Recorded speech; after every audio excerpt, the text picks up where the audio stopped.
ነው። ፋርስ ደግሞ ታውቋታላችሁ። በተለይ በዚህ ወቅት የአሁኗ ኢራን ናት አይደል? በእርግጥ የአሁኗ ኢራን የድሮዋ ፋርስ ብቻ አይደለች።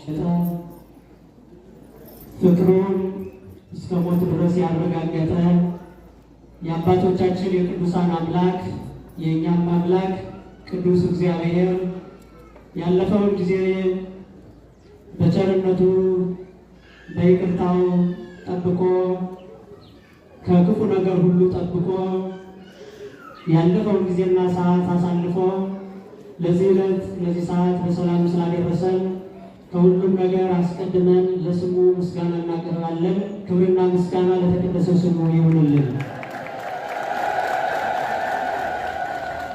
የተከበሩ አባታችን መላከማዊ መምህር ስብሐት ባይህ የዚህ ታላቅ እና አንጋፋ የሊቃውንትን መፍለቂያ የሆነው ካቴድራል ዋና አስተዳዳሪ፣ የተከበሩ ወንድማችን ሊቀ ሕሩያን መምህር ኢዮብ እንቆባህሬ የካቴድራሉ ዋና ጸሐፊ፣ የተከበሩ መምህራችን መላከ ገነት መምህር አየሁ አለሙ የካቴድራሉ የስብከተ ወንጌል ኃላፊ፣ የተከበራችሁ ሊቃውንተ ቤተ ክርስቲያን አባቶቼ በየስማችሁና በየማዕረጋችሁ፣ የደብረ ሰንበት ትምህርት ቤት አገልጋዮች፣ መዘምራንና መዘምራት፣ በዛሬው ዕለት የሰማዕቱን የቅዱስ ጊዮርጊስን ዓመታዊ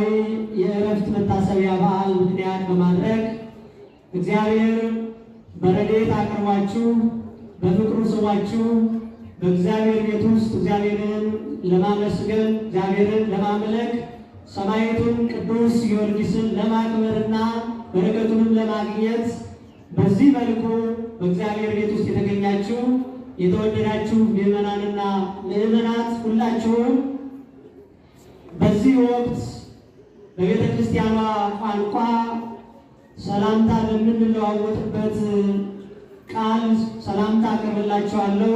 ክርስቶስ ተንሥአ እሙታን አሰሮ ለሰይጣን ሰላም ኮነ።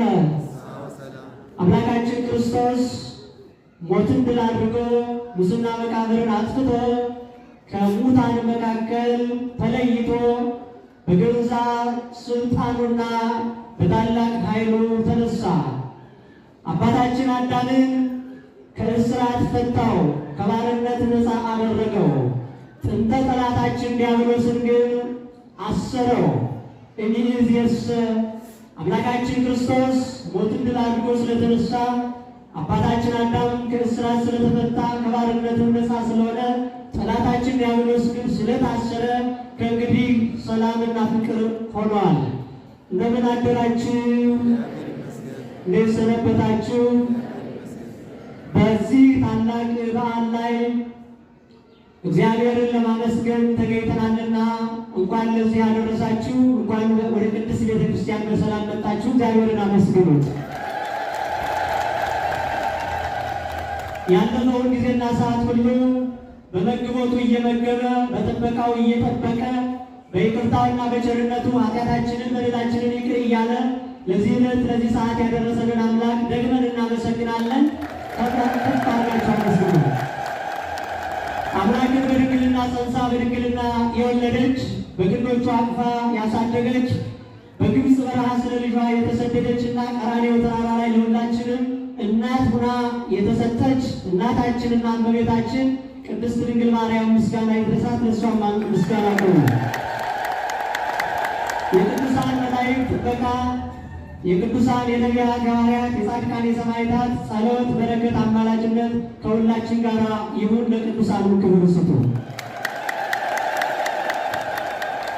የተወደዳችሁ የእግዚአብሔር ቤተሰቦች ቀደም ብላችሁ የመጣችሁ ከአንድም ሁለት ጊዜ በመምህራኑ በኩል ታቦታቱ ዑደት በሚያደርጉ ሰዓት ሰፊ ትምህርት ሲሰጥ ሰምታችሁ ከሆነ ተምረናል። እውነት ለመናገር ይሄ በቂ ከበቂ በላይ ነው። ነገር ግን አንደኛ እኔ ከሩቅ ስለመጣውና በረከቱን ሳላገኝ እንዳልሄድ፣ በዋናነት ግን ይሄ ብቻ ሳይሆን ምናልባት አርፍዳችሁ የመጣችሁ ካላችሁ ቅድም ትምህርቱ ተሰጥቷል፣ ጠዋት ላይ ትምህርቱ ተላልፏል ብለን አሁን ላይ የመጣችሁትን ሳትማሩ እንዳትሄዱ ለማድረግ እንጂ እንዳልኳችሁ ቀደም ሲል የተሰጠው ትምህርት በቂ ከበቂም በላይ ነው።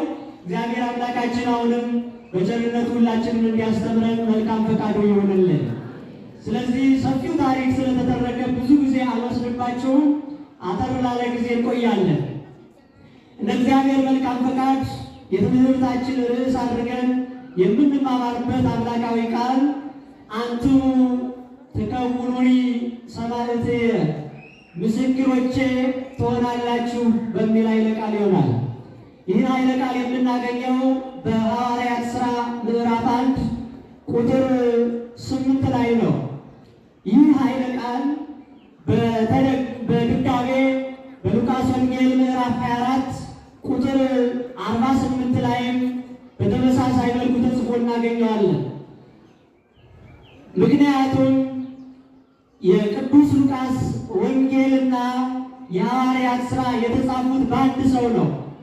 እነዚህን ሁለቱን የሉቃስ ወንጌል ብለን በስሙ የምንጠራለትን ወንጌልና የሐዋርያት ሥራ የጻፈው ወንጌላዊው ሉቃስ ነው። እነዚህ ሁለቱ የእግዚአብሔር ቃላት የእግዚአብሔር ሐሳቦች የተጻፉትን ለአንድ ግለሰብ በግዕዙ ታዎፊላ በአማርኛው ቴዎፍሎስ ብለን ለምንጠራው ለአንድ ሀገረ ገዥ የተጻፉ የእግዚአብሔር ቃላት ናቸው እና የሉቃስ ወንጌል ምዕራፍ 24 ቁጥር 48ና የሐዋርያት ሥራ ምዕራፍ 1 ስታነቡ ተመሳሳይ ሐሳብ ነው የምታገኙት። ይሄ የሚያሳየን አንድ ሰው እንደጻፋቸው ነው ማለት ነው። ስለዚህ ሐዋርያት ሥራ ያለውን እንደ ምርጫ የተጠቀምነው ከዛው ቀጥሎ የሰማዕትነት ሥራ ምን እንደሆነ በተከታታይ በሰፊው ተጽፎ ስለምናገኘው ነው እና የሐዋርያት ሥራ ምዕራፍ 1 ቁጥር 4 ጀምሮ ያለውን ኃይለ ቃል ስንመለከት ጌታችንና መድኃኒታችን ኢየሱስ ክርስቶስ ቅዱሳን ሐዋርያትን ከምን ተነስቶና ለምን እንዲህ እንዳላቸው ወንጌላዊ ቅዱስ ሉቃስ አብራርቶ ጽፎልን እናገኛለን። እንዲህ ይላል፣ ወእንዘ ሀሎ ምስሌሆሙ ክቡረ አዘዞሙ እግዚእ ኢየሱስ ለሐዋርያት ከመ ኢይጻኡ እምኢየሩሳሌም። ከእነርሱም ጋር አብሮ ሳለ ከኢየሩሳሌም እንዳይወጡ ደቀ መዛሙርቱን አዘዛቸው ይላል። ከእነርሱም ጋር አብሮ ሳለ ማለት በዚህ በበዓለ ሃምሳ ውስጥ በሰፊው እንደምንማረው ጌታችንና መድኃኒታችን ኢየሱስ ክርስቶስ ሞትን ድል አድርጎ ከተነሳ በኋላ እስከሚያደርግበት ቀን ድረስ ለ40 ቀን ያክል በዚህ ምድር ላይ ቆይቷል። ለ40 ቀናት ያክል በዚህ ምድር ላይ ሲቆይ 3 ቀን በይፋ እንደ ቀድሞው ብዙ ሕዝብ ሰብስቦ በማስተማር ሌሎቹ የቀሩትን ቀናት ደግሞ ለአንዱም ለሁለቱም ደቀ መዛሙርት በአንድም በሌላም መልኩ እየተገለጠ በማስተማር ቆይቷል ማለት ነው። 3ቱ የተገለጠባቸው ቀናት አንድ የተነሳበት ዕለት ዕለተ እሑድ፣ ሁለተኛው በሳምንት ወይም በ8ኛው ቀን ዳግማዊ ትንሣኤ ብለን ባከበርነው በዓል፣ 3ኛው በዮሐንስ ወንጌል ምዕራፍ 21 እንደተገለጠልን በጥብርያዶስ ወንዝ። በእነዚህ ቀናት በሰፊው ሲያስተምራቸው ቆይቷል እና አብሯቸው ሳለ ማለት 40 ቀን ከእነርሱ ጋር መሆኑን ያሳየናል ወንጌላዊው። ከዚያ ይቀጥልና አብሯቸው ሳለ ከማረጉ በፊት አንድ ትእዛዝ አዘዛቸው ይላል። ይሄ ትእዛዝ ምንድን ነው? አንትሙሰ ንበሩ ሀገረ ኢየሩሳሌም እስከ ትለብሱ ኃይለ ማርያም፣ ሰማያዊ ኃይልን ሰማያዊ እውቀትን በረከተ መንፈስ ቅዱስ እስክታገኙ ድረስ ከኢየሩሳሌም ከተማ አትውጡ አላቸው። ይሄ የራሱ ምክንያት አለው። አሳጥረን እንመልከተው። ከኢየሩሳሌም ከተማ አትውጡ ያለበት ምክንያት አንደኛ በኢየሩሳሌምና በሰማርያ አካባቢ ያሉ የራሳቸው ወገኖች አይሁድ ስለሆኑ ቅድሚያ ለእነሱ ሰጣችሁ መጀመሪያ እነሱን አስተምሩ ለማለት ነው። ሁለተኛው ከኢየሩሳሌም አትውጡ ያለው ከኢየሩሳሌም ውጭ ሄደው ወረደ፣ ተወለደ፣ ተሰቀለ፣ ሞተ፣ ተነሳ እያሉ ሲያስተምሩ የሚያስተምሯቸው አካላት እምነት የሌላቸው አሕዛብ ስለሆኑ እንዴት እንዲህ ትሉናላችሁ ብለው በድንጋይ ወግረው በሰይፍ ሰይፈው ሊገሏቸው ሲነሱባቸው ፈርተው እምነታቸውን እንዳይለውጡ አሊያም ደግሞ አገልግሎታቸውን እንዳያቋርጡ ነው። ስለዚህ አንትሙሰ ንበሩ ሀገረ ኢየሩሳሌም እስከ ትለብሱ ኃይለ ማርያም፣ ኃይልን እስከምታገኙ ፍርሃታችሁ እስከሚወገድላችሁ ቋንቋ እስከሚገለጥላችሁ በኢየሩሳሌም ቆዩ አላቸው። እንደዚህ ብሎ አዘዛቸው። ከዚያ ቀጥሎም ተስፋ ሰጣቸው። ምንድነው የሰጣቸው ተስፋ? እቤኑ ለክሙ ካላ ጰራቅሊጦሳ መንፈስ ቅዱስን እልክላችኋለሁ ተስፋውን ጠብቁ አላቸው ይላል።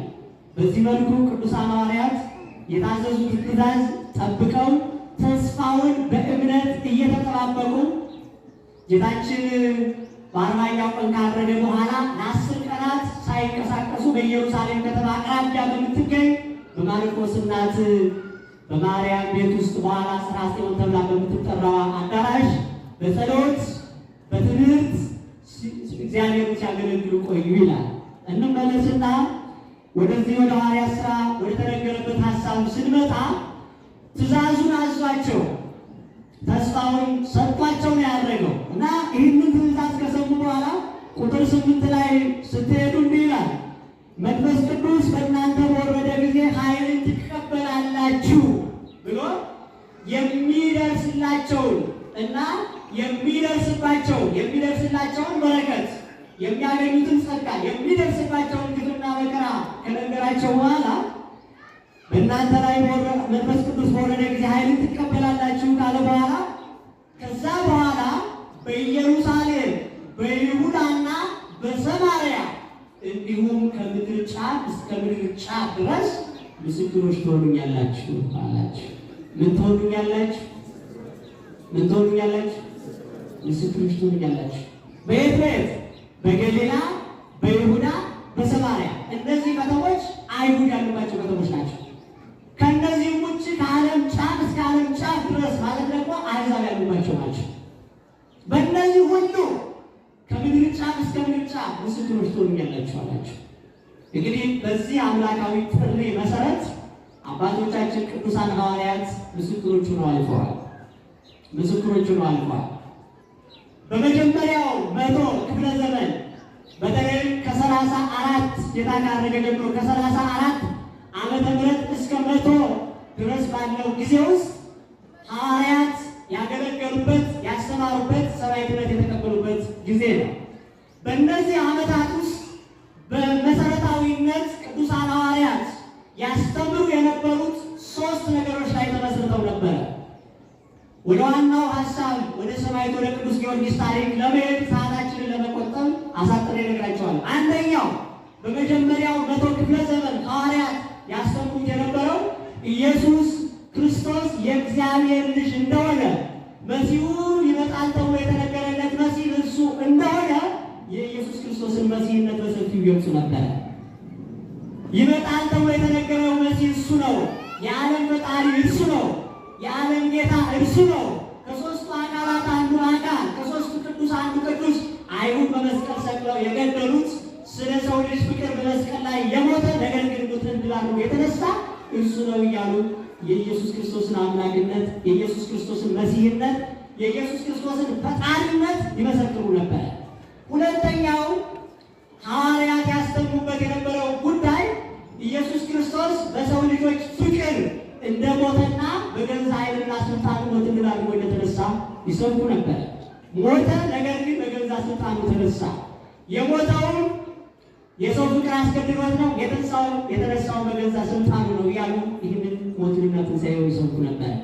ሶስተኛው ሐዋርያት ያስተምሩት የነበረው በዘመናቸው ሶስተኛው ጉዳይ ወደ ሰማይ አረገ፣ ነገር ግን ወደ ሰማይ እንዳረገ አይቀርም ዳግመኛ ግቢ ይመጣል ይሉ ነበረ። ዛሬም ቤተ ክርስቲያናችን ከዓመት እስከ ዓመት በቅዳሴዋ የምትሰብከው ምስክርነት ይህንን ነው። ምዕመናን ታውቃላችሁ፣ የኢየሱስ ክርስቶስን አምላክነት፣ ፈጣሪነት፣ መድኃኒትነት በሚመለከት በሰላምታችን ሳይቀር በጸሎታችን ሳይቀር ጌታችንና መድኃኒታችን ኢየሱስ ክርስቶስ እያለች በልዩ ክብር ስሙን ትጠራለች። ይህ ምስክርነት ነው። ሞቱንና ትንሣኤውን ዕርገቱንና ዳግም ምጽአቱን በሚመለከት ደግሞ በቅዳሴው ሁሉ ነአምን ዕርገት ንዜኑ ሞተከ እግዚኦ ወትንሣኤከ ቅድስተ፣ አቤቱ ጌታ ሆይ ስለ እኛ መሞትህን እንናገራለን፣ ወትንሣኤከ ቅድስተ ልዩ የሆነች ትንሣኤን እንመሰክራለን። ነአምን ዕርገተከ ወዳግመ ምጽአተከ፣ ወደ ሰማይ ማድረግህን እናምናለን፣ ዳግመኛ እንደምትመጣ እንናገራለን፣ እንመሰክራለን ትላለች። ቤተክርስቲያን። እነዚህ ነገሮች ሐዋርያት በዘመናቸው ይመሰክሯቸው ያስተምሯቸው የነበሩ መሰረታዊ ጉዳዮች ናቸው። የክርስትና መሰረት ይሄ ነው ይመናል።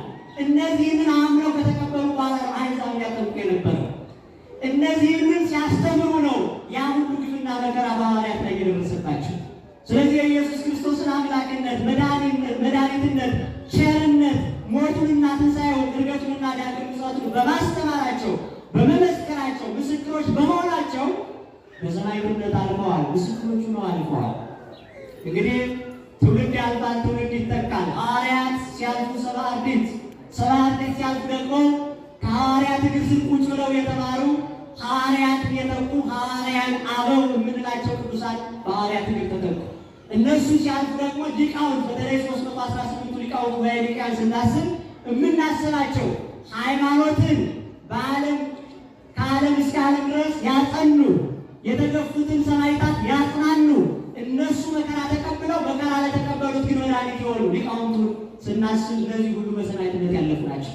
በዚሁ ጎን ለጎን ከሊቃውንቱ ጎን ለጎን ደግሞ በተለይም በአርባው ዘመን ዲዮቅልጥያኖስና መክስሚያኖስ ምዕራብና ምስራቅ ብላ የሮም ግዛት በእነሱ ዘመን በተከፈለ በራሳቸው ጊዜ ወደውና ፈቅደው የሮምን ግዛት ሰፊውን የሮምን ግዛት ምዕራብና ምስራቅ ብለው ከፍለው በሚያስተዳደሩበት በዲዮቅልጥያኖስና በመክስሚያኖስ ዘመን አርባው ዘመነ ሰማዕታት ተብሎ በሚጠራው ዘመን እንደ ሽንኩርት ተቀርድደው ወገኖቼ እንደ በግ ታርደው ያለቁ ሰማዕታት አንድና ሁለት አይደለም።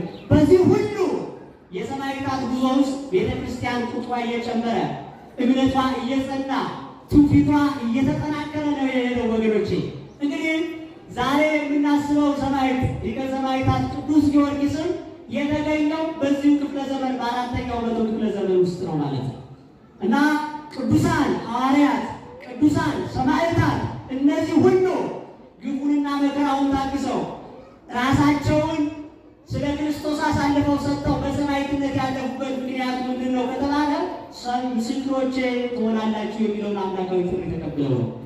የትኛውን ጥሪ ተቀብለው? ምስክሮቼ ትሆናላችሁ የሚለውን ጥሪ ተቀብለው ምስክሮች ሆኑ። የእውነት ምስክር ሆኑ። ስለ እውነተኛው አምላክ መስክረው አለፉ። ወገኖች ቅዱስ ጊዮርጊስም የዚሁ የሰማዕታት አካል የዚሁ ጥሪ ውጤት ነው። በረከቱ ምልጃው ከሁላችን ጋር ይሁን። እንግዲህ ከትንሣኤው ጀምሮ አሁን ያለነው በዓለ ሃምሳ ውስጥ ስለሆነ ትንሣኤውን የምናገርበት ወቅት ውስጥ ስለሆነ ከእርሱ ጀምረን ምስክርነት የሰጡትን ሐዋርያት ብንቆጥር ብንዘረዝር አሁን አይደለም በዘላለሙ ታሪካቸውን ተናግረን ጨርሰው፣ ግን ለትምህርታችን እንደ መግቢያ እንዲሆን ይህንን የምስክርነት ጥሪ ተቀብለው ያለፉትን ሐዋርያት፣ ሰብአ አርድእት፣ ሐዋርያን አበው፣ ሊቃውንት፣ ሰማዕታት አሳጥረን ነው ዝክረ ነገራቸውን ብቻ ካወሳን ወደ ሰማዕቱ ወደ ቅዱስ ጊዮርጊስ እንምጣ። ሰማዕቱ ቅዱስ ጊዮርጊስ የፍልስጤም 5 ከተሞች ዋና በመጽሐፍ ቅዱስ በተለይ አንደኛ ሳሙኤልን ስታነቡ ከታቦተ ጽዮን መማረክ ጋር ተያይዞ ስማቸው ጎልቶ የተጠሩት 5ቱ የፍልስጤም ከተሞች ውስጥ አንዷ የሆነችው ልዳ የምትባል ከተማ ውስጥ ነው የተወለደው። አባቱ ዞሮንቶስ ወይም አንስጣሴዎስ ይለዋል። ይሄ የምታውቁት ነው። ለአንድ ሰው 2 ስም ከዚያም በላይ ሊኖረው ይችላል። እናቱ ደግሞ ቴዎስታ ትባላለች። እናቱ የልዳ ሴት ናት። አባቱ ግን በታናሿ እስያ ውስጥ የምትገኝ ቀጰዶቅያ የምትባል ከተማ ውስጥ የተወለደ ነው። አባቱ መስፍን ነበረ። ይህ መስፍንነት ትልቅ ስልጣን ነው። ከላላችሁ እንዳታዩት። በጣም ጫና ፈጣሪና በዘመኑ ብዙ ታሪኮችን የሰራን ሰው ነበረ። አባቱ የቅዱስ ጊዮርጊስ አባት ዞሮንቶስ ወይም አንስጣሴዎስ ብለው ታሪክ የሚዘግብለት ሰው ያው ሞት አይቀርም። በዘመኑ አገርን መርቶ ሕዝብን አስተዳድሮ ብዙ ታሪኮችን ሰርቶ ሰማዕቱ ቅዱስ ጊዮርጊስ ገና በልጅነት እድሜ እያለ በሞት ተጠራ። አባቱ አረፈ። አባቱ ሲያርፍ ቅዱስ ጊዮርጊስ ወጣት ስለነበረ እናቱ መንፈሰ ጠንካራ ደግ ሴት ስለነበረች አይዞህ በርታ አለው ያለች አሳደገችው ይላል። ወገኖቼ ነገ ላይ የቤተ ክርስቲያን አገልጋዮች የሚሆኑ ልጆቻችን፣ ነገ ላይ የሀገር ተረካቢዎች ተመራቂዎች የሆኑ ልጆቻችን የሚሰሩት ዛሬ ነው። ዩኒቨርሲቲ ውስጥ አይደለም፣ ስራ ከጀመረ በኋላ አይደለም፣ ወይም ደግሞ ባለ ኃላፊነት ላይ ሲቀመጡ አይደለም። ዛሬ የሰራነው ስራ ነው ነገ ላይ ስንቅ ነው የሚጠብቀን። ዛሬ ያደረግነው የጣልነው መሰረት ነው ነገ ጉልላት ሆኖ የምናየው። ስለዚህ ልጆች ላይ ስራ ልንሰራ ይገባል። መንፈሰ ጠንካሮች እንዲሆኑ፣ በሃይማኖታቸው የጸኑ፣ በሀገራቸው የሚኮሩ፣ ለሀገራቸው ፍቅር፣ ለሕዝባቸው ክብር ያላቸው፣ በምንም አይነት መከራ በምንም አይነት ፈተና የማይበገሩ ጠንካሮች አድርገን ማሳደግ ይኖርብናል። ከዛ በፊት ግን እኛ ጠንካሮች ልንሆን ይገባል። እውነት ለመናገር እኛ ጠንካሮች ከሆን፣ እኛ አማኞች ከሆን፣ እኛ ብርቶች ከሆን ልጆቻችን ላይ ስራ ለመስራት አንቸገርም። አሁን እየተቸገርን ያለ ነው። መቼም አባት ሳይበረታ ልጅ ሊበረታ አይችልም። ልጅ የሚከተለው የአባቱን አሰር ነው። ልጅ አባቱን ነው የሚመስለው። በተለይም የዚህ ክፍለ ዘመን ልጆች በቃል ከምትነግሯቸው፣ መጽሐፍ ከምታነቡላቸው የበለጠ መሆን የሚፈልጉት እናንተን ነው። ማለት የምትሰሩትን የምታደርጉትን እንቅስቃሴያችሁን፣ ውሏችሁን፣ አዳራችሁን፣ ማንነታችሁን ነው የሚከተሉት። እናንተ ሌላ ሰው ሆናችሁ እናንተ ወደ ቤተክርስቲያን ሳትመጡ ይህ ብትሏቸው አይሰማችሁም። እናንተ ንስሐ ሳትገቡ መንፈሳዊ ይሁን ብትሏቸው አይሰማችሁም። እናንተ ወደ እግዚአብሔር ሳትቀርቡ የእግዚአብሔር ልጆች እንዲሆኑ ብትመክሯቸው አይሰማችሁም። እናንተን መስለው እንዲያድጉ መጀመሪያ እኔና እናንተ እንታነጽ። እግዚአብሔር ከሁላችን ጋር ይሁን። ቅዱስ ጊዮርጊስ የአንድ ጀንበር ሰማዕት ብቻ አይደለም። ይኸውላችሁ ከልጅነት ጀምሮ ነው ታንጾ ያደገ። እናቱ አይዞህ በርታ አለውልህ እኔ አባትም እናቱን ያሳድጋለሁ አለች። አዎ በዘመናችን ባንድን በሌላ ምክንያት አባታቸው ወይ እናታቸውን አጥተው ወይ አባት ብቻ ወይ እናት ብቻ እናት አባት ነው የሚያሳድጓቸው ሕፃናት ጥቂቶች አይደሉም። እንደዛ ይሰሉት። ቅዱስ ጊዮርጊስ በዚህ መልኩ ካደገ በኋላ 20 ዓመት ሲሞላው አሁንም እድሜ ሀገር የመምራት አቅም የሚያስችል እድሜ ክልል ውስጥ ደርሻለሁ። ስለዚህ ልዕልና ንጉሱን የአባቴን ስልጣን ለእኔም ስጠኝ ልበለው አለና ወገኖቼ ከልዳ ተነስቶ አንዳንድ ታሪክ ብዙ አቅጣጫዎችን ይጠቁማል። በዋናነት ግን በጎላው በተረዳው ወደ ፋርስ ሄደ ይላል። ቅዱስ ጊዮርጊስ ይህንን በሰፊው ውስጥ ተነግሮናል። ፀሐይ ልዳ ኮከበ ፋርስ። ልዳ ተወልዶ ለፋርስ አገልግሎት መስጠቱ ወይም ተጋድሎ በፋርስ መጀመሩ ሲነግረን ፀሐይ ልዳ፣ የልዳ ፀሐይ የፋርስ ኮከብ ይለዋል። ፋርስ ደግሞ ታውቋታላችሁ። በተለይ በዚህ ወቅት የአሁኗ ኢራን ናት አይደል? በእርግጥ የአሁኗ ኢራን የድሮዋ ፋርስ ብቻ አይደለች። በመጽሐፍ ቅዱስ ውስጥ ፋርስ፣ አሶር እና ሜዶን የምንላቸው በመጽሐፍ ቅዱስ የሚታወቁት ከተሞች መጀመሪያ ትንንሽ ጎሳዎች የነበሩባቸው መንግስታት ነበሩ። በኋላ ግን አንድ ኃያል ሀገር ሆነው የዛሬዋ ኢራን ሆነዋል ማለት ነው። ስለዚህ ወደ ፋርስ ሄደ ይላል ታሪኩ። ወደ ፋርስ ሄደ። ወደ ፋርስ ሲሄድ የፋርስ ንጉሥ ዱዲያኖስ ይባላል። ሄደና ይህን ጥያቄ ሲያቀርብለት ምላሹ ምንድን ነበረ ከተባለ መልካም ነው የአባትን ስልጣን መጠየቅ፣ መልካም ነው አባት በየሄደበት መንገድ አንተም ለመሄድ መሞከር፣ ግን እኛን መምሰል ካንተ ይጠበቃል። እየሰማችሁ ነው? እኛን መምሰል ካንተ ይጠበቃል። ምንድን ነው እነርሱን የሚመስለው ከተባለ ንጉሱን ጨምሮ አጠቃላይ በዛ ዘመን የነበሩት ሰዎች አብዛኛዎቹ አጵሎን የሚባል ጣዖት አቁመው ለዛ ይሰግዱ ነበረ። እምነት አልነበራቸውም። እግዚአብሔርን አያውቁትም። ከዚህ የተነሳ ርኅራኄ አልነበራቸውም። እኛን መምሰል አለብን፣ ጣዖት ማምለክ አለብን ማለት ይህንንስ በፍጹም አላደርገውም ማለት። ምዕመናን አንድ ነገር ልንገራችሁ፣ ባለስልጣን መሆን ብቻውን ኃጢአት አይደለም። ባለሀብት መሆን በራሱ ኃጢአት አይደለም። ዝነኛ ታዋቂ መሆን በራሱ ኃጢአት አይደለም። ችግሩ ምንድነው ወይም ኃጢአቱ ምንድነው ከተባለ ሀብትን ተከትሎ የሚመጣው፣ ስልጣንን ተከትሎ የሚመጣው፣ ዝናን ተከትሎ የሚመጣው ነገር ነው ኃጢአት ብላ ቤተክርስቲያን ብዙ ጊዜ ስልጣን ያልፋል፣ ሀብት ያልቃል፣ ዝና ይረግፋል እያልን ስንናገር እነዚህ ነገሮች በራሳቸው ኃጢአት ስለሆኑ አይደለም ወገኖች። እንደሚገባ ከተጠቀምባቸው ስልጣንም ሀብትም ዝናም ሁሉም ነገር ለሰው ልጆች የተፈጠረ ነገር ነው፣ አስፈላጊም ነገር ነው። ግን ከእግዚአብሔር የሚለየን ከሆነ ስልጣኑም ሀብቱም ዝናው ሁሉ ነገር ቢቀር ይሻላል፣ ጥንቅር ብሎ ቢቀር ይሻላል ወገኖች። ጊዮርጊስ ለዚህ ደግሞ በቂ ምስክር ነው። ስልጣን ፈልጎ ሄደ። የአባቴን ስልጣን ልወርስ ይገባል አለ። ለጣዖት መስገድ አለብህ፣ እግዚአብሔር መካድ አለብህ ሲባል ግን ይህንንስ ፈጽሞ አላደረገውም ማለት። ይሄ ብቻ መሰላችሁ? በጣም የሚገርመው ቅዱስ ጊዮርጊስ ይህንን ካለ በኋላ ንጉሱ ተናደደ ይላል። ንዴቱን ቁጭቱን እንደምን ተቆጣጥሮ ማባበል ጀመረ። ልጄ አንተ የነዚህ አይነት ሰው ልጅ ትሆናለህ ብዬ አልጠብቅም። እሱ እኮ እኛን የሚመስል ነበር፣ እሱ እኮ ለእኛ መልካም ሰው ነበረ እያለ ስልጣን፣ ዝና፣ ሌሎች ነገሮች እንደ ማታለያ እንደ መደለያ እጅ መልስ አቀረበለት። ቅዱስ ጊዮርጊስ ግን በፍጹም አምላኬን አልክድም፣ ለጣዖት አልሰግድም። ከዚህ በኋላ ነው እንግዲህ መከራው የሚጀምረው ወገኖች፣ መከራው የሚጀምረው ከዚህ በኋላ ያለውን መከራ እውነት ለመናገር ቅድም ሁለቱ መምህራን አስተምረውናል ብያቸዋለሁ። በተለይ መጀመሪያ ሲያስተምሩ የነበሩ መምህራችን የቅዱስ ጊዮርጊስ የተቀበለውን መከራ ሲዘረዝሩ ሰምተናል። ይሄ ብቻ አይደለም፣ አጠቃላይ የ7 ዓመት ታሪክ ነው በዚህ ዕለት የምንጠርቀው የምናስበው። የ7 ዓመት ታሪክ በተወሰኑ ደቂቃ ውስጥ ተናግሮ መጨረስ አይቻልም። ይቻላል? አይቻልም። ስለዚህ ቅዱስ ጊዮርጊስ የተቀበላቸው መከራዎች ምን ይመስላሉ፣ ምን አይነት መከራ ተቀበለ የሚለው በሰፊው ለማወቅ ለመረዳትና በረከቱን ለማግኘት ገድለ ቅዱስ ጊዮርጊስ የቅዱስ ጊዮርጊስ ገድልን አንብቡት። ስንክሳሩ ተመልከቱ። ስንክሳሩ በከፊል ነው የሚለው እዛ ላይ ነው። ግን በዋናነት ከመከራዎቹ መካከል በዋናነት የሚታሰቡ በዓመት ውስጥ ህዳር 17 ጥር 18 እና በዛሬው ዕለት ሚያዝያ 23 የሚታሰቡት የወንዱትን ስንናገር ወገኖቼ በረሃብ እንዲሞት ምን የምትቀምሰው የምትሰው እንኳን ለሌላ የምትሰጠው ለራሷ የምትበላው ለልጇ የምታበላው የሌላት ምስኪን ድሃ ባልቴት ውስጥ በአንቴት ቤት ውስጥ ምሰሶ ላይ የፍቲ ታስሯል ቅዱስ ጊዮርጊስ። ይሄ ሁሉ መከራ የማይበግረው መሆኑ ሲታወቅ ሲረጋገጥ ደግሞ በመንኮራኩር ተፈጭቶ ጥር 18 የምናስበው ታሪክ ደብረ ይድራስ በሚባል ተራራ ላይ ተበትኗል።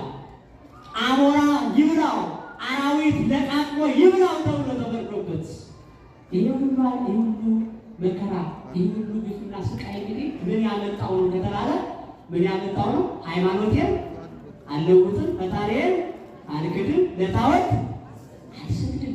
እኔ የኢየሱስ ክርስቶስ የሞተውና የተነሳው ያረገው ዳግም የሚመጣው የሰማዩና የምድር ንጉሥ የኢየሱስ ክርስቶስ ምስክር ነኝ፣ የእርሱ ወታደር ነኝ፣ የወንጌል አገልጋይ ነኝ በማለቱ ምክንያት ይህ ሁሉ ግፍና መከራ ደረሰበት። ምእመናን ይህ ሁሉ ግፍና መከራ ደረሰበት። ተናግረን ቆጥረን የማንጨርሰው ምናልባትም ጆሮ ለመስማት የሚሰቀጥጥ ብዙ ግፍና መከራ ደረሰበት። ግን ምእመናን በዚህ ሁሉ ግፍና መከራ ውስጥ ቅዱስ ጊዮርጊስ ይህንን ያህል መከራ ሲቀበል 3 ጊዜ ሲሞት 3 ጊዜ አንስቶታል የበለጠ አገልግሎት እንዲያገለግል። 7 ዓመት ተጋድሏል። የ20 ዓመት ወጣት ነው። አስቡት፣ የ20 ዓመት ወጣት። አሁን በዚህ ዘመን ያለን የ20 ዓመት ወጣቶች ወንድሞቼ፣ እህቶቼ ይህን ድምፅ የምትሰሙ ስልጣን ታገኛላችሁ፣ የክልል ፕሬዝዳንት ትሆናላችሁ፣ ሚኒስቴሮች ትሆናላችሁ፣ እንዲህ ትሆናላችሁ፣ ይህን ታገኛላችሁ ቢባል እውነት ለመናገር ምን ያህሎቻችን ይህንን ነገር ወደ ጎን ትተን ሃይማኖታችንን አጥብቀን እንሄዳለን የሚለው ጉዳይ አጠያያቂ ነው። እውነት ለመናገር ለምን እንዲህ ያልክ ካላችን እንኳን እንደዚህ አይነት ከፍ ያለ ማዕረግ ከፍ ያለ ሽልማት ቀርቦ ይቅርና እኔም ዛሬ በየአዳራሹ በአዳራሹ የሞሉት ከየትም የመጡ አይደሉም። ከዚህ ቤተክርስቲያን የኮበለሉ የሚመናን እኮ ናቸው። እውነት ነው። አሰብ የትም የመጡ ከውጭ መጣ አይደሉም። እምነቱ እንጂ ከውጭ መጣ ሰዎች ብዙ ነው ያሉት። ከዚህ የኮበለሉ ናቸው በአንድም በሌላ ምክንያት። ከምክንያቶቹ መካከል ግን አንዱ ስጠቅሰው ኑሮ ይለወጥልሃል፣ እንዲህ ታገኛለን፣ እንዲህ ትሆናለን ተብለው ተጣለው የሉ ናቸው። እግዚአብሔር ማስተዋሉን በዚህ ዘመን ወጣት ይስጥልን ወገኖቼ። እንኳን አይደለም የህልም ቅዠት የሆነው ልናገኝ ላናገኝ የምንችለውን ነገር ናፍቀን ይቅርና እጃችን ውስጥም እንኳን የጨበጥነው ወርቅና ብር ቅድም እንዳልኳችሁ እግዚአብሔርን የሚያስክደን ፈሪሃ እግዚአብሔርን የሚያስቀርብን ከሆነ ቢቀር ይሻላል። ምክንያቱ ካላችሁ በላንም ጠጣንም አማረንም እንዲሁም ደግሞ እንዲሁ ዝም ብለን ሆን መሞት አይቀርም። እንዳማረብን ብንሞት ነው የሚመረጠው። እየተጠራ ነው እነዚህ ስለሆነ ስለዚህ ሰማዕቱ ቅዱስ ጊዮርጊስን ታስቡት። የ20 ዓመት ወጣት ባለስልጣን ባለስልጣን ትሆናለህ፣ ዝነኛ ትሆናለህ፣ ይሄ ይደረግልሃል ሲል እሱም አላደረገውም ማለት ይሄን ሊኖር ይገባል። መጨረሻ ላይ በጣበታለሁ። ሰማዕቱ ቅዱስ ጊዮርጊስ መከራ ተቀበለ። ይህ ሁሉ መከራ ይህ ሁሉ ግፍ እንዲቀበለው ያደረገው ነገር ግን በዋናነት በመከራ እንዲጸና ያደረገው ነገር ምንድነው ከተባለ ሁለት ነገሮች ናቸው። ስንት ነገሮች ናቸው? ሰማዕቱ ቅዱስ ጊዮርጊስ 7 ዓመት እንዲጋደል 3 ጊዜ ሞቶ እንዲነሳ መከራውን እንዳይሰቀቅ ያደረገው ነገር ምንድነው ከተባለ ሁለት ነገር ነው።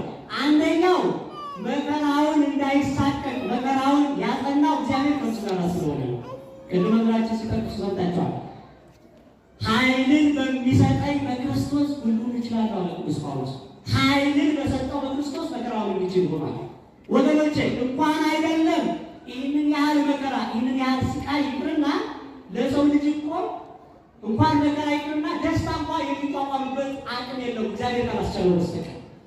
እየሰማችሁ እንኳን መከራ ደስታ እንኳን የምንቋቋምበት አቅም የለም። አንዳንድ ሰዎች ደስታ አስደንግጧቸው ደማቸው ቆሞ ጸጥ ብለው የተገኙ ሰዎች እንኳን ሰርፕራይዝ ብላችሁ እዛው አስከሬን ያደረጋችኋቸው ብዙ ሰዎች አሉ። ደንግጠው እንኳን አይደለም ይህን ግፍና መከራ ለመቀበል። ስለዚህ ግፍና መከራውን እንዲቀበል ጽናቱን እንዲያገኝ ያደረገው ምንድነው ከተባለ ምስክር የሆነው ክርስቶስ መከራውን እንዲቀበል ኃይሉን ብርታቱን ሰጠ። አንደኛው የሰማዕቱን ብርታት የሰማዕቱን ጽናት ስንናገር መርሳት የሌለብን ነገር እግዚአብሔር ስላስቻለው፣ እግዚአብሔር ሞገስ ስለሆነ፣ እግዚአብሔር ጽናት ስለሆነ፣ እግዚአብሔር መከራውን እንዲቀበል ኃይሉን ብርታቱን ስለሰጠው የሚለው መርሳት የለብን። ሁለተኛው ሰማዕቱ ቅዱስ ጊዮርጊስ በዚህ ያህል መከራ ውስጥ እንዲጸና ያደረገው ምንድነው ከተባለ አይነ ህሊናው ቀራንዮ ተራራ ላይ መስቀል ላይ የተቸነከረው መስቀል ላይ የተራቆተው መስቀል ላይ ደሙ የፈሰሰው ስጋው የተቆራረሰው እንወደው ዘንድ ደም ግባት የለውም ተብሎ የተነገረለትን ጌታ አይነ ህሊናውን ከዛ ስላላነሳል በሰማዕትነት የሚያልፉ ሰማዕታት አጠቃላይ ብርታት የሚሆናቸው ሁለቱ ነገር ነው። የቅዱስ ጊዮርጊስ ብቻ ነው። ክርስቶስ ስለሚያስችላቸው መከራውን ይችላሉ። እንደገና መስቀል ላይ የተሰቀለው መከራ ስለሚያስቡ ያ የክርስቶስ መከራ ለነሱ ጽናት ይሆናቸዋል። ቅዱስ ጳውሎስ በፊልጵስዩስ መልእክቱ ላይ ወአንሰ እቤጽም ታኅሣሥ ሕማሙ ለክርስቶስ በሥጋዬ አለ። እኔ ከክርስቶስ መከራ በሥጋዬ ጥቂቱን እሸከማለሁ። ከክርስቶስ መከራ ምን ያህሉን አለ? ምን ያህሉን አለ? ጥቂቱን ታኅሣሥ ሕማሙ ለክርስቶስ ከክርስቶስ መከራ ጥቂቱን አለ። ስለዚህ ከክርስቶስ መከራ ጥቂቱን መሸከም አለብን። እሱ ንጹሐ ባሕርይ ሲሆንና ኃጢአተኛ ተሰቀለ። እርሱ መሞት የማይገባው አምላክ ከሞተ ሞት በእኛ ላይ ተፈርዶ የሞት ተገዦች የነበርን እኛ መጨረሻ ላይ መሞት የማይቀርልን ስለ እርሱ ብንሞት ምን ጉዳይ ነው? ምን ቁም ነገር ነው አሉና ሰማዕታቱ መከራው፣ ሰይፉ፣ እንግልቱ ሁሉ ታግሰው ስለ ክርስቶስ መከራን ተቀበሉ። ሁሉም ነገር ወገኖቼ ሰማዕታት ላይ የደረሰው መከራ ሁሉ በክርስቶስ ሕማምና መከራ የተነሳ ወይም ደግሞ ያንን እያሰቡ በጽናት የተቀበሉት መከራ ነው። ቅዱስ ጳውሎስ በሮሜ መልእክቱ ላይ የተናገረው ታውቃላችሁ፣ ጊዜ የሚጠቀስ ነው። ከክርስቶስ ፍቅር የሚለየኝ ማን ነው ይላል ቅዱስ ጳውሎስ። ሰይፍ ነው፣ መከራ ነው፣ ስደት ነው እያለ ይዘረዝራል። እውነት ነው። በክርስቶስ መከራ የክርስቶስን መከራ በዓይነ ሕሊናችን ከተመለከት በእዝነ ልቡናችን ከሰማን ሁልጊዜም መከራውን በዓይናችን ከተመለከት በዚህ ዓለም ላይ ያለው መከራ ሊያሸንፈን አይችልም። ታላቁ ሊቅ በእውነት በረከታቸው ይድረሰንና ታላቁ ሊቅ አለቃ አያሌው ታምሩን ምን ይላሉ? በመጽሐፋቸው ላይ ምን ይላሉ? ኢየሱስ ክርስቶስ የዛሬ 2000 ዓመት ገደማ በመካከለኛው ምስራቅ ቀራንዮ ተራራ ላይ ተሰቀለ እያል የሆነ ታሪክ የምናወራ ብቻ አይደለም። እኛ ክርስቲያኖች ይላሉ በእያንዳንዳችን አእምሮ ውስጥ ኢየሱስ ክርስቶስ ተሰቅሎ ይኖራል ይችላል።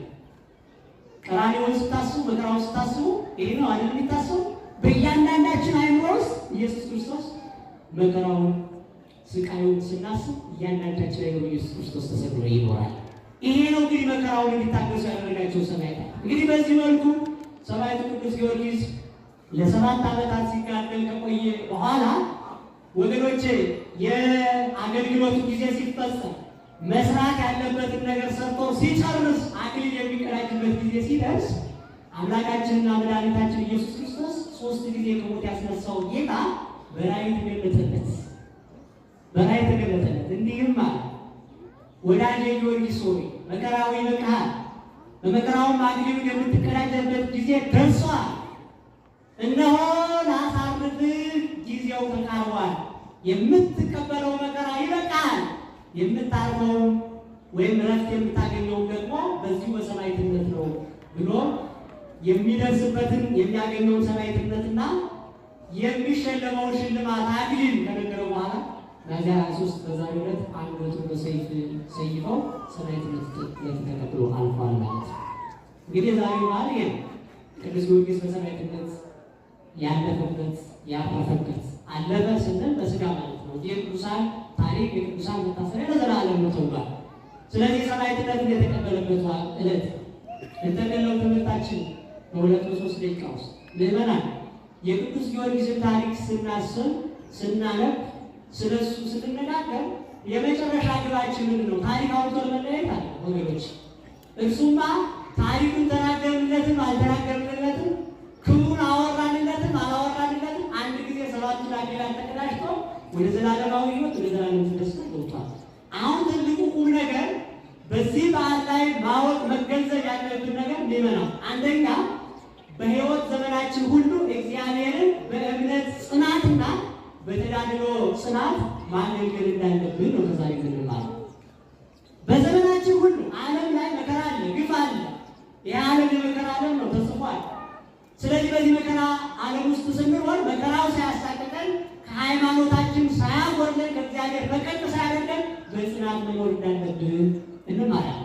ሁለተኛው በተለይ ወጣቶች እንደዚህ አይነት ነገሮች በሕይወታችን ሊያጋጥሙን ከክርስቶስ የሚያርቁ ከክርስቶስ እምነት የሚያስወጡ ነገሮች ሲያጋጥሙ ያንን ተቋቁሞ ማለት ያንን ትቶ እምነታችንን አጠንክሮ መያዝ ሰማዕትነት የሚያሰጥ ዋጋ እንዳለው ማሰብ ሌላው ትምህርት ነው ማለት ነው። እና ባጭሩ የሰማዕቱን የቅዱስ ጊዮርጊስን ታሪክ ስናስብ ምስክሮቼ ትሆናላችሁ የሚለው አምላካዊ ጥሪ በሕይወቱ ሲፈጸም ተመልክተናል። ምስክር ሆኗል። ሰማዕት ማለት ትርጉም ምስክር ማለት ነው። ምን ማለት ነው? ሰማዕት ማለት ምን ማለት ነው? ምስክር ማለት ነው። ምስክሮቼ ትሆናላችሁ የሐዋርያት ሥራ ቁጥር 8 ላይ ምስክሮቼ ትሆናላችሁ ተብሎ ነበር። ምስክሮች ሆነዋል።